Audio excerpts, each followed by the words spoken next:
دنیا کے نقشے میں یہاں پر موجود ہے وہ لٹل سینٹ جیمز نام کا بدنام ٹاپو کہ جس نے پچھلے کچھ مہینوں سے پوری کی پوری دنیا میں ایک ہنگامہ مچا رکھا ہے، کیونکہ یہی وہ خاص ٹاپو ہے کہ جس کو عام لوگوں کی طرف سے ایپسٹین آئی لینڈ کہا جاتا ہے، اور اسی آئی لینڈ، اسی ٹاپو کے اوپر ہی دنیا کے وہ حد سے زیادہ گھنونے، گندے اور خطرناک کام ہوئے ہیں کہ جن کو شرم کی وجہ سے نہ تو یہاں پر پوری طریقے سے ایکسپلین کیا جا سکتا ہے اور نہ ہی آپ لوگ اس کو سننے کی ہمت رکھتے ہیں۔ اور سب سے زیادہ چونکا دینے والی بات تو یہ ہے کہ سمندر کے بیچ میں موجود اس سنسان ٹاپو کے اوپر کئی سالوں تک جو کچھ بھی ہوتا رہا تھا اس کو انجام دینے والے دنیا کے کوئی عام لوگ نہیں تھے، بلکہ یہ تو دنیا کے امیر سے امیر اور مشہور سے مشہور لوگ تھے۔ کوئی نیتا تھا تو کوئی رائل فیملی سے جڑا ہوا بندہ تھا، کوئی بزنس مین تھا تو کوئی کسی دوسرے فیلڈ کا مشہور انسان تھا۔ اب اگر آپ لوگوں کو اس آئی لینڈ اور اس کا جو مالک ہوا کرتا تھا مطلب کہ جیفری ایپسٹین، اس کی حقیقت کو جاننا ہے، ساتھ ہی یہ بھی جاننا ہے کہ آخر ایپسٹین فائل کے نئے ریلیز ہونے والے ڈاکیومنٹس میں انڈیا کے پرائم منسٹر کا کیا اینگل دکھایا گیا ہے،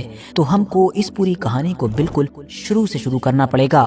یہ بات ہے 1953 کی کہ جب امریکہ کے اندر جیفری ایپسٹین نام کے اس انسان کا جنم ہوا تھا۔ اس بندے نے اپنے کریئر کی شروعات ایک معمولی اسکول ٹیچر کے طور پر کی تھی۔ اس کے بعد یہ وال اسٹریٹ پہنچا جہاں پر اس نے امیر لوگوں کے پیسوں کو مینج کرنا شروع کیا،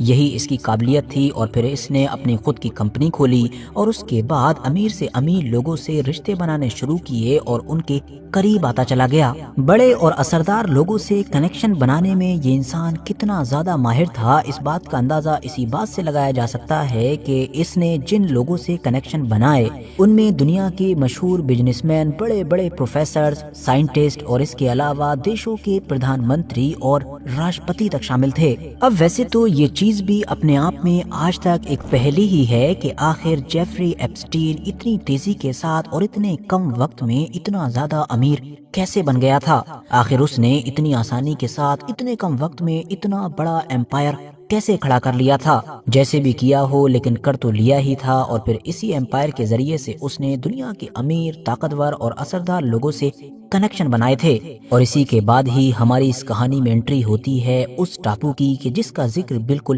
شروع میں کیا گیا تھا، جی ہاں، جو جیفری ایپسٹین کا اپنا پرائیویٹ آئی لینڈ تھا۔ جیفری ایپسٹین کا یہ آئی لینڈ مانو تسکری، نابالغ بچیوں کے یون شوشن اور یون اپرادھوں کا ایک اڈا ہوا کرتا تھا۔ دنیا کے باقی علاقوں سے چھوٹی اور بہت کم عمر بچیوں کو بہلا پھسلا کر یا باقی طریقوں کا استعمال کر کے اس آئی لینڈ پر لایا جاتا تھا، اور پھر یہاں پر لا کر زبردستی یا پھر دوسرے طریقوں کا استعمال کر کے ان کے ساتھ وہ سب کچھ